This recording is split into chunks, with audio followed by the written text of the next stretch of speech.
menuju ke arah perubahan yang lebih baik lagi.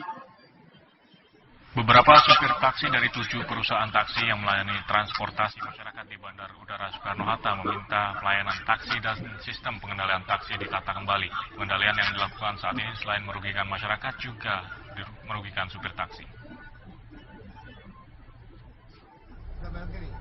Beberapa supir taksi yang melayani penumpang dari Bandar Udara Soekarno-Hatta menuju pusat kota dan beberapa tujuan akhir lainnya mengeluh karena pendapatan mereka menurun dengan tajam ketika melayani penumpang menuju Bandara Cengkareng dan sebaliknya. Beberapa supir dari 7 perusahaan taksi yang melayani transportasi dari Bandar Udara Cengkareng menuju ke pusat kota menjelaskan kepada TVRI ada 3 penyebab utama yang membuat pendapatan supir taksi di Bandar Udara Cengkareng yang sangat merugikan. Di antaranya pengendali parkir yang tidak melakukan tugasnya dengan jujur karena hanya pengendalilah yang memanggil perusahaan taksi yang sudah kosong di tempat parkir bandara untuk mengangkut penumpang berikutnya. Nyatanya pengendali tidak juga memanggil suatu perusahaan meski taksi di lobi pelayanan penumpang sudah kosong. Sehingga penumpang akan menggunakan perusahaan taksi yang secara rutin dipanggil oleh petugas pengendali. Permasalahan lain adalah jauhnya tempat pengendapan terhadap 7 perusahaan taksi yang dikumpulkan di satu tempat dan akan memakan waktu sekitar 5 menit ketika dipanggil. Sementara ada satu tempat pengendapan taksi yang hanya berada di depan pelataran parkir lobi bandara sehingga hanya membutuhkan waktu 1 menit menuju lobi penumpang.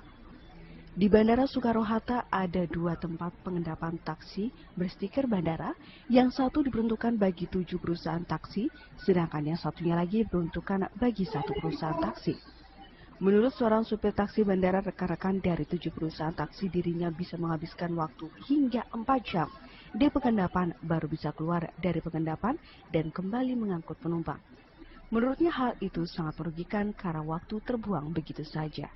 Banyakan nahan gitu Pak di pengendapan itu di lapangan gitu ya.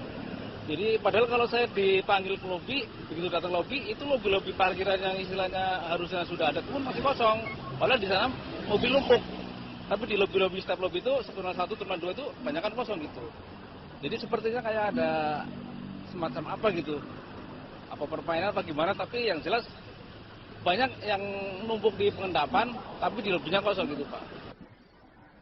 Sementara supir taksi Bubat Pandapotan mengatakan dirinya tidak terlalu lama pengendapan karena di pengendapan Bubat tidak ada antrian sama sekali. Kalau untuk siang, pengendapan udah tergolong kosong. Ya sampai sore, sampai gini hari lah. Ada sih, tapi udah armadanya udah dikit, nggak seperti pagi. Gitu. Karena kan kalau udah siang kan jadwal penerbangan tuh udah pada datang tuh. Jadi penumpang malah udah antri di lobi Pak. Bandara Soekarno-Hatta Cengkareng adalah etalase Indonesia bagi dunia luar, sehingga warna-warni pelayanan taksi juga merupakan cerminan dan citra Indonesia. Kalau pelayanan di Bandara Soekarno-Hatta bagus dan efisien, maka baguslah Indonesia. Tapi kalau suasana dan pelayanan tidak bagus, maka hal itulah yang akan selalu diingat masyarakat dan tamu negara.